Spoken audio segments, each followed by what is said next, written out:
First ever factory outlet Mukunda jewellery KPHB Kothapet Khammam Somajiguda Hanamkonda. నమస్కారం, welcome to Suman TV. నేను గీతాంజలి. ప్రస్తుతం మనతో పాటు శ్రీచక్రపీఠం వ్యవస్థాపకులు, ప్రముఖ జ్యోతిష్యులు డాక్టర్ ప్రదీప్ జోషి గురుగారు ఉన్నారు. వారితో మాట్లాడదాం. గురుగారు నమస్కారం అండి. శ్రీమాత్రే నమః. వసంత పంచమి అసలు ఆ రోజు విశిష్టత ఏంటి, ఏమి చేయాలి విధిగా అనేది ముందుగా తెలుసుకోవాలనుకున్నాం. ప్రత్యేకించి ఆ రోజు గురించి వివరించండి. చాలా మంది ఏంటంటే వసంత పంచమి కదా, ఇలాగా అమ్మవారు పూజ చేసుకుంటాం, సరస్వతి అమ్మవారు ఇలా చెబుతూ ఉంటారు. కొంతమంది ఆ రోజు అక్షరాభ్యాసాలు చేస్తూ ఉంటారు. నార్మల్ వాళ్ళు ఎలా పూజ చేసుకోవాలి, ముందుగా ఆ రోజు విశిష్టత చెప్పి ఇవన్నీ కూడా మాట్లాడదాం గురుగారు. శ్రీ గురుభ్యో నమః. శ్రీమాత్రే నమః. మాణిక్య వీణాం ఉబలాలయంతీం మదాలసా మంజుల వాగ్విలాసాం మాహేంద్ర నీరద్యుతి కోమలాంగీం మాతంగ కన్యాం మనసా స్మరామి. చతుర్భుజే చంద్రకళావతంసే కుచోన్నతే కుంకుమరాగశోణి పుండ్రేక్షుపాశాంకుశపుష్పబాణ హస్తే నమస్తే జగదేకమాత. శ్రీమాత్రే నమః. వసంత పంచమి ప్రతి సంవత్సరము దివ్య ముహూర్తాలు అని కొన్ని ఉంటాయి. దివ్య ముహూర్తాలు అంటే వాటికి అల్టిమేట్, ఇంకా వాటికి ఎలాంటి మచ్చ అనేది ఉండదు. ఈ రోజు ఆ పని చేయకూడదు, ఇది చేయకూడదు అనేది ఏమి ఉండదు. కీడు చెడు అలా అంటే కళ్ళు మూసుకొని ముహూర్తం పెట్టుకోవచ్చు అనమాట. అలాంటి ముహూర్తాలు సంవత్సరంలో 3 ఉంటాయి. అందులోపల నంబర్ 1 వసంత పంచమి, తర్వాత అక్షయ తృతీయ, తర్వాత వచ్చేసి ధనత్రయోదశి. ఈ 3 దివ్య ముహూర్తాలు. ఈ 3 దివ్య ముహూర్తంలో మీరు ఏ పనైనా చేయండి. అందులోపల వసంత పంచమి విద్య, అక్షయ తృతీయ శక్తి, ధనత్రయోదశి ధనం, లక్ష్మీ అమ్మవారు. సో సింపుల్ చెప్పాలంటే మనకి అమ్మవారు ఎవరు? ముగ్గురే కదా, ముగ్గురు అమ్మల మూల పుట్టమ్మ. సో ఇచ్ఛాశక్తి, క్రియాశక్తి, జ్ఞానశక్తి. సో ఇచ్ఛాశక్తి సిద్ధి కావాలి అని అంటే ధనత్రయోదశి, క్రియాశక్తి జరగాలి అక్షయ తృతీయ, జ్ఞానశక్తి సిద్ధి కావాలి వసంత పంచమి. సో ఇవి 3 దివ్య ముహూర్తాలు. ఈ వసంత పంచమి సరస్వతీదేవి అమ్మవారు ఆవిర్భవించినటువంటి, అంటే శక్తిగా తాను పూర్తిగా ఆవిర్భవించి లోకానికి జ్ఞానం ప్రసాదించినటువంటి రోజు అని చెప్తారు. అందుకే వసంత పంచమి చాలా అద్భుతమైన రోజు. ఈరోజు ఎవరైనా సరే, ఇప్పుడు చాలామంది ప్రేమికులు ఉంటారు, పెళ్ళి చేసుకుందాం అనుకుంటారు, ఎవరి దగ్గరికి వెళ్ళాలి, ఎప్పుడు అడగాలి, ఏం చేయాలి తెలియదు, పెళ్ళి అయితే చేసుకోవాలని ఉంటుంది. వసంత పంచమి రోజు తాళి కట్టండి, జీవితం బాగుపడుతుంది. ముహూర్తాలతో పని లేదు ఆ రోజు, ఇంకా పని లేదు. వసంత పంచమి రోజు పెళ్లి చేసేసుకోవడమే. ఆ రోజు నాకు జన్మతారానా విపత్తారానా ఏం చూసుకోవాల్సిన అవసరం లేదు. వసంత పంచమి రోజు పెళ్లి చేసుకోవడమే, మధ్యాహ్నం పెళ్లి చేసుకోవడమే, 11 నుంచి 12 గంటల మధ్యలో పెళ్లి చేసుకోవడం అయిపోయి. సో వసంత పంచమి దివ్య ముహూర్తం. ఆ రోజు మనకి చాలా ప్రధానమైనది ఏంటంటే జ్ఞానశక్తి సాధన. ఏమిటి? జ్ఞానశక్తి సాధన. సో ఈ జ్ఞానశక్తి అంటే చాలామంది వసంత పంచమి అక్షరాభ్యాసం అంటారు. అక్షరాభ్యాసం మంచిది. అయితే అక్షరాభ్యాసం అంటే చిన్నపిల్లలకే అనుకుంటారు. అక్షరాభ్యాసం ప్రతి సంవత్సరం చేయాలి మనము. అక్షర అభ్యాసం అది గుర్తుపెట్టుకోవాలి మీరు. అక్షరాభ్యాసం అంటే అక్షరాలు నేర్చుకోవడం అనుకుంటారేమో. అయ్యయ్యో, అక్కడ మీరు పప్పులో కాలేసినట్టే. ఏదో లెటర్స్ రాస్తే లెటర్స్ అభ్యాసం అంటారు, అక్షరాభ్యాసం అంటే కాదు. అక్షర అభ్యాసం. అక్షరము అంటే ఏంది? నాశనం అవ్వడము. అక్షరం ఏదైతే నాశనం అవ్వదో దాన్ని అభ్యాసం చేయాలి. అది శక్తి, జ్ఞానశక్తి. మీరు ఈ సంవత్సరంలో, ఈ జన్మలో మీరు సంపాదించిన డబ్బంతా కూడా పోతుంది. ఎందుకోసం అంటే మనం పోయేటప్పుడు డబ్బు అయితే తీసుకెళ్ళాం కదా, కానీ నీకు మరుజన్మకు కూడా వచ్చేది మాత్రం జ్ఞానం. మరుజన్మకి జ్ఞానం తప్పకుండా వస్తుంది, రాకపోవడం డౌటే లేదు.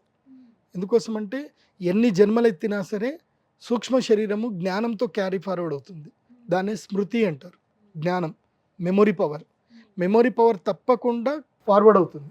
ఎన్ని శరీరాలు ఎత్తినా మెమొరీ పవర్ వెళ్తుంది. అందుకే ఇప్పుడు మనం ఒక స్కూల్లో ఎగ్జాంపుల్ చూస్తే, ఒక స్కూల్లో ఒకే టైం పీరియడ్లో అందరూ స్టూడెంట్స్ జాయిన్ అవుతారు, కానీ అందరికీ టీచర్ చెప్పే లెసన్ అర్థమవుతుంది అంటే కాదు, కొంతమందికే అర్థమవుతుంది. అందులోపల కొంతమంది పిల్లలు జీనియస్లు ఉంటారు. ఎందుకు జీనియస్లు ఉన్నారు అంటే వాడికి పూర్వజన్మ జ్ఞానం ఉంది కాబట్టి తొందరగా ఏదైతే కనుక తొందరగా గ్రాప్ చేసుకుంటారు.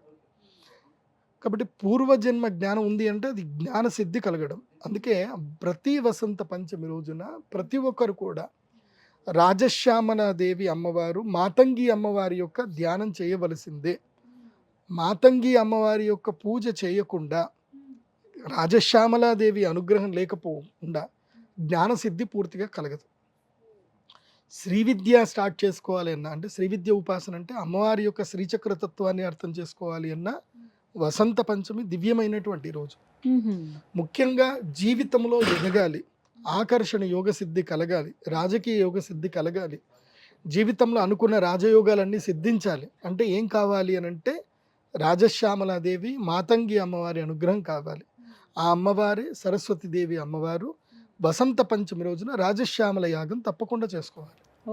ఆ రోజు అక్షరాభ్యాసము చేయాలి. ఇప్పుడు నీ అక్షరాభ్యాసం అయిపోయింది, నాకు 30 ఏళ్ళు అండి, నేనేం అక్షరాభ్యాసం చేస్తాను అంటే లేదు, వసంత పంచమి రోజు రావాలి, రాజశ్యామల యాగం చేయాలి, ఆ మూల బీజాక్షర మంత్రం చదవాలి. అక్షర అభ్యాసం అంటే నాశనము కానటువంటి శక్తిని సంపాదించుకునే అభ్యాసం, అది అక్షరాభ్యాసం. అందరికీ అవసరం అండి, అందరికీ అవసరం. ఈ 3 సంవత్సరంలో ఈ 3 దివ్య ముహూర్తాలు మీరు పూజలు చేసుకోండి, తర్వాత గ్రహణం రోజు పూజలు చేసుకోండి. మీ జీవితంలో మీకు అన్నీ ఆటోమేటిక్గా జరిగిపోతాయి అంతే. ఏ విపత్తు వచ్చినా అక్కడి నుంచి అటు కొట్టుకెళ్ళిపోతుంది.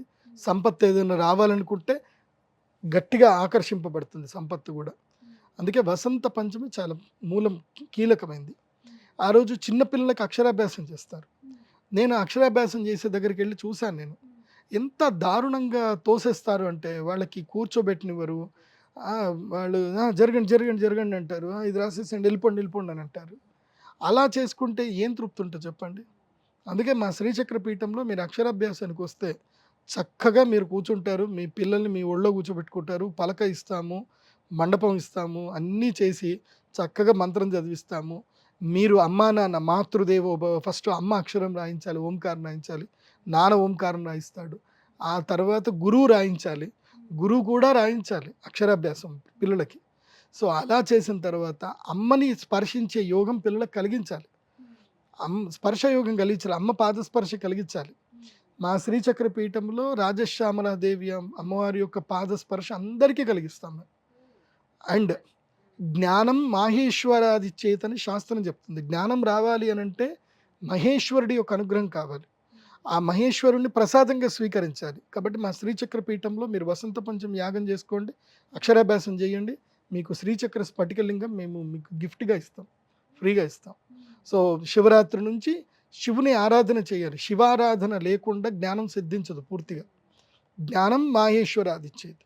శ్రీ విద్య ఉపాసన రావాలన్నా శివుడే కావాలి, లక్ష్మీ అనుగ్రహం కావాలన్నా శివుడే, ఏ అనుగ్రహం కావాలన్నా శివతత్వం శివశక్తి అనుగ్రహం కావాలి. కాబట్టి శ్రీచక్ర స్ఫటికలింగం మేము ఇస్తాం తప్పకుండా. వసంత పంచమి రోజు చాలా కీలకమైనది ఏంటంటే అమ్మవారికి విశేషమైనటువంటి మేధాసూక్తముతో అభిషేకం చేసినటువంటి తేనెతో, ఆ తేనెని తమలపాకుకి అద్ది మంత్రముతో అద్ది గురువు మూలకంగా తమలపాకు ప్రసాదంగా స్వీకరించాలి. అన్ని దేవాలయాల్లో ఇవ్వరు, ఇస్తే మంచిది. మా దేవాలయంలో మేము తప్పకుండా ఇస్తాం, ఆ ప్రసాదాన్ని స్వీకరించాలి. ఇంకోటి చాలా ప్రధానమైనది, శ్యామలా దండకము యొక్క మొట్టమొదటి మంగళాచరణ శ్లోకము గురూపదేశంగా స్వీకరించాలి. ఏ పిల్లలైతే గనక శ్యామలా దండకము 3 ఏళ్లలో కంఠస్థం చేసేస్తారో వాళ్ళ జీవితంలో ఏ జ్యోతిష్ శాస్త్ర పండితుడి దగ్గరికి వెళ్ళాల్సిన అవసరం ఉండదు. ఇంకా నా బిజినెస్ నేనే చెప్తున్నా, నా దగ్గరికి రావద్దని నేనే చెప్తున్నా. మీరు శ్యామలా దండకం కంఠస్థం చేస్తే మిమ్మల్ని అమ్మవారు తన పరిధిలో పెట్టేసుకుంటుంది. మిమ్మల్ని ఎలా ఆడించాలో అమ్మవారు ఆడిస్తుంది, మీతో ఏమేం చేయించుకోవాలో అన్నీ మీతోటి పని చేయించుకుంటుంది అమ్మవారు. ఈ లోకంలో జరగవలసిన మేలంతా కూడా మీతో చేయిస్తుంది అమ్మవారు. ఎందుకోసమంటే ఆమె రాజశ్యామల కదా, రాజమంత్రిని ఆమె.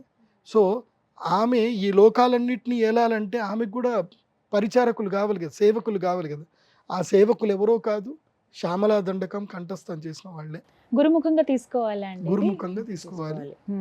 మేము ఆ రోజు చెప్తాం, మా శ్రీచక్ర పీఠంలో రాజశ్యామల మంత్రం చెప్తాము, అందరికీ పేపర్లు ఇస్తాం. రాజశ్యామల దండకము మొత్తం అందరికి పేపర్లు ఇస్తాము. శ్యామల దండకం అందరికీ నేను అనిపిస్తాను, చక్కగా అని శ్యామల మంత్రం నేర్చుకోండి, జీవితంలో బాగుపడండి. హడావిడిగా అందరూ ఒక దగ్గరికి వెళ్తున్నారు కదా అని చెప్పి వెళ్ళిపోయి ఆ మూసలు కూర్చొని ఉక్కబోతలు కూర్చొని అసలు ఏం చేస్తున్నారో తెలియక భోజనాలు సరి ఇంత చేసి అమ్మవారి ప్రసాదం నైవేద్యంగా తినాలి కదా, పోయి మళ్ళీ హోటల్లో కూర్చొని తింటారు. వాడు స్నానం చేసి చేశాడో తెలియదు, వాడు ఎట్లా చేస్తున్నాడో తెలియదు. ఇంత పూజ చేసుకొని మళ్ళీ వెళ్ళి హోటల్లో వెళ్ళి తింటారు. నేనేమంటా అంటే మా శ్రీచక్రపీఠం రండి, చక్కగా అక్షరాభ్యాసం ఒక ఉత్సవంలాగా చేసుకోండి, తర్వాత అందరూ కలిసి భోజనాలు చేయండి, అందరికీ అమ్మవారి యొక్క ఉపదేశం చేస్తాము, అందరికీ అమ్మవారి యొక్క ఫోటో ఫ్రీగా ఇస్తాము, తీసుకోండి. అదొక సంబరంగా వెళ్ళాలి. మేము ఒక మంది ఉత్సవంకి వెళ్ళామంటే ఉత్సవం అయిపోయిన తర్వాత ఆనందంగా వెళ్ళాలి. ఆనందంగా ఉండాలి. ఏదో పండగ. జరిగిపోయిందండి, ఇంత గంటలు గంటలు లైన్లో నిల్చున్నామండి అని చెప్పేసి అని ఆ లైన్లో నిల్చుని పిల్లలతోటి పాపం అవస్థ పడుతూ పిల్లలతోటి ఉంటారు. అవును. అసలే చిన్నపిల్లలు ఏడుస్తారు. వాడు అక్షరాభ్యాసం చేసేటప్పుడు నవ్వుతూ ఉండాలి, ఏడుస్తూ ఉంటే ఎట్లాగా? సో ఇవన్నీ మంచి జరగాలంటే మా శ్రీచక్ర పీఠం రండి, నా చేతుల మీదుగా ప్రతి ఒక్కరికి ప్రణవనాదం నేను రాయిస్తాను. ఆ జగదంబ అనుగ్రహం శ్రీ విద్యా శక్తి మాకు అమ్మవారు ఉంది కాబట్టి ప్రతి ఒక్కరి చేతితోటి నేను ఓంకారం ప్రణవనాదం నేను రాయిస్తాను. రండి అందరూ. తప్పకుండా వసంత పంచమి చాలా వేడుకగా జరగబోతోంది శ్రీచక్ర రాశ్యామల యాగం కూడా చేస్తాము, అందరికి యంత్ర ప్రసాదం ఇస్తాము. ఇవన్నీ ముందుగానే నమోదు చేయించుకోవాలి. ముందుగానే నమోదు చేసుకోవాలి. నా వెబ్సైట్ ద్వారా మాత్రమే నమోదు చేసుకోవాలి, pradeepjoshi.com వెబ్సైట్ ద్వారా మాత్రం నమోదు చేసుకోవాలి. ఎందుకోసం అంటే ఈ మధ్య నా పేరు చెప్పుకొని ఎవడెవడో సంపాదించుకుంటున్నారు, వాళ్ళ అకౌంట్లో డబ్బులు ఎంచుకొని గురుగారు వస్తారండి మీరు రండి అంటారు. గురుగారు వస్తారంటారు, గురుగారే మీకు మాల పంపించారండి, గురుగారు మిమ్మల్ని, గురుగారు మాత్రం మాట్లాడరు, అక్కడ గురుగారు ఉండనే ఉండరు. సో నా పేరు చెప్పుకొని ఎవరో బతుకుతున్నారు. కేవలం వెబ్సైట్లో మాత్రమే, వెబ్సైట్లో మాత్రమే pradeepjoshi.com వెబ్సైట్లో మాత్రమే, ఆ వెబ్సైట్లో ఉన్న ఫోన్ నెంబర్లకు మాత్రమే మీరు ఫోన్ చేయడం కానీ, బుకింగ్స్ చేసుకోవడం కానీ, పేమెంట్ చేయడం కానీ. వేరే ఏ ఇతర నెంబర్కి పే చేసినా నాకు సంబంధం లేదు. మీరు పేమెంట్ చేసే ముందు నా pradeepjoshi.com వెబ్సైట్ చూసినాకనే స్టార్ట్ చేయండి ప్రాసెస్. సో ఘనంగా జరగబోతోంది అనమాట. ధన్యవాదాలు గురుగారు. నమస్కారం. శ్రీమాత్రే.